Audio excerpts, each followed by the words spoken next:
સીતારામ રામ રામ બધાને। આજે જવાના છે અમે, ખબર જ છે, રાજકોટમાં ધીરેન્દ્ર શાસ્ત્રીજી આવ્યા છે, બાગેશ્વર ધામવાળા બાબા છે, અને ઘણા લોકો એનો વિરોધ કરતા હતા। એ વિરોધ બધા પાણીમાં બેસી ગયા છે, સુરસુર્યું થઈ ગયું છે, અને ખોટી અફવા ઉડાવે છે, પોલીસે પરમિશન ના આપી આમ તો।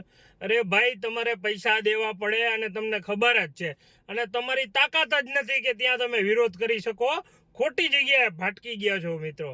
તો હવે તમે ખોટી રીતે જે જગ્યાએ ભટકી ગયા હતા ને, તમારું પાણીમાં બેસી ગયું છે, અને મીડિયાવાળા પણ સાબિત કરી દીધું છે કે ફોન નથી ઉપાડતા।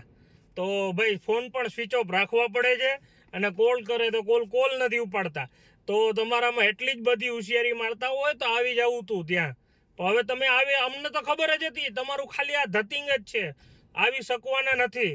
અને પોલીસ પ્રોટેક્શન ને ભલાણું, ભાઈ તમને અમે થોડે બોલાવ્યા છે, તમને એ લોકોએ થોડા બોલાવ્યા છે। પોલીસ પ્રોટેક્શન તમારી ફાટે છે ને પોલીસ પ્રોટેક્શન જોઈએ છે ને, એટલે શાંતિથી કાંઈ કરાય નહીં। અને એ કહેવામાં આવે છે કે રાજકોટમાં એવા કોઈ વિધર્મી, કોઈ મુસ્લિમ સમાજ કે અન્ય સમાજમાંથી કોઈ એક શબ્દ નથી બોલ્યા। એ આપણે આજ ગર્વ હોવું જોઈએ કે કોઈએ વિરોધ નથી કર્યો એ લોકોને। આપણા જે હિન્દુના નામે ચડી ખાઈ બેઠા ને, એ લોકો આજ વિરોધ કરવા ચડી ગયા છે। તો મિત્રો, આવાને જવાબ દેવો પણ જરૂરી છે। અને મળશું આજે સાંજે 6 વાગે, આપણે કથા ચાલુ થશે, તેમાં મળશું। જય હિન્દ, જય શ્રી રામ।